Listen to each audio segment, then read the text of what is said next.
This is an introductory video about AsTeRICS Grid and what happens when you first log into AsTeRICS Grid.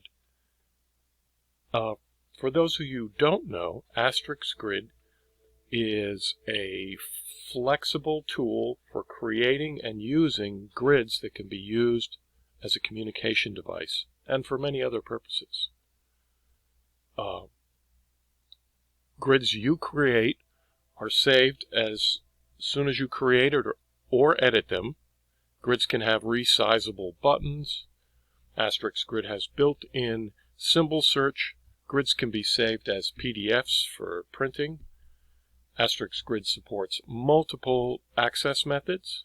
It supports many languages, multiple voices, and allows you to translate grids from one language to another.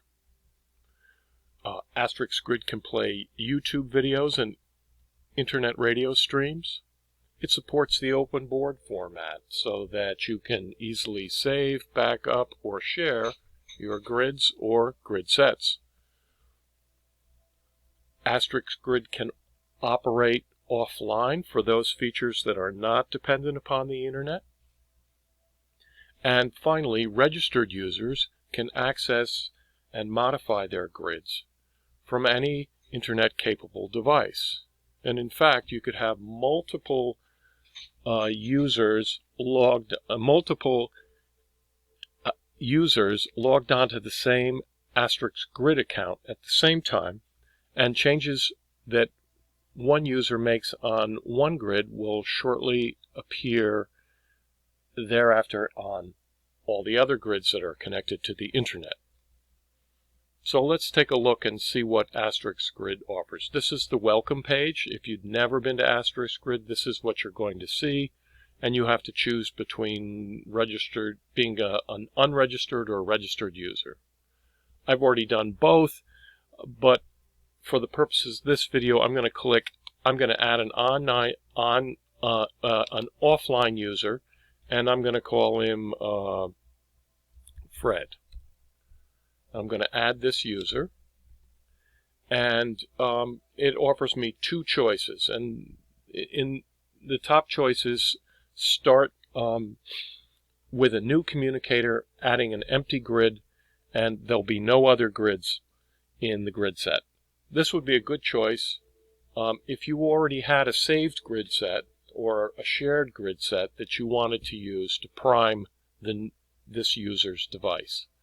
Another good reason from starting with scratch is if you didn't have a grid set to suit a class of users that is not covered under any shared set or grid set that you had available. For example, maybe you have a number of users who can only handle a choice of 4. AsTeRICS Grid permits you to create grids of any size, any dimension, and so, but there really is not a lot of grids available from any sets that I have, for example, that could support users that can only handle choice 4 for a bunch of different contexts. Okay, if you're a new user to AsTeRICS Grid, I suggest importing this global core communicator from AsTeRICS. AsTeRICS is a consortium of educational institutions that for many years have provided free and open source materials for alternative communications devices, symbol sets, and other tools to the benefit of people with disabilities. So let's import data from AsTeRICS.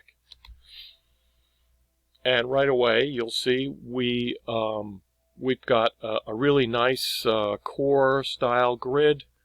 The buttons are colored in accordance to maybe the Fitzgerald key. I'm not entirely sure about that, but it's a basic communication set. And if we go over to this sidebar here and click on Manage Grids, you can see that there are lots of other grids that came in with this set. Keyboards and other grids with supports for all kinds of different domains. There's some other core grids. There's some typing grids where word prediction is built in. There's a grid that demonstrates music videos, one that demonstrates radios, and so forth. And this would be a good place to start if you're new and you just want to fiddle with AsTeRICS Grid and learn how to edit in stuff with it. I have another video about AsTeRICS Grid's Basic that covers basic editing. I have one that demonstrates how a registered user can edit a grid remotely in a different browser. And I have a grid that covers YouTube videos and internet radio as well. So look for those on my channel. Thank you.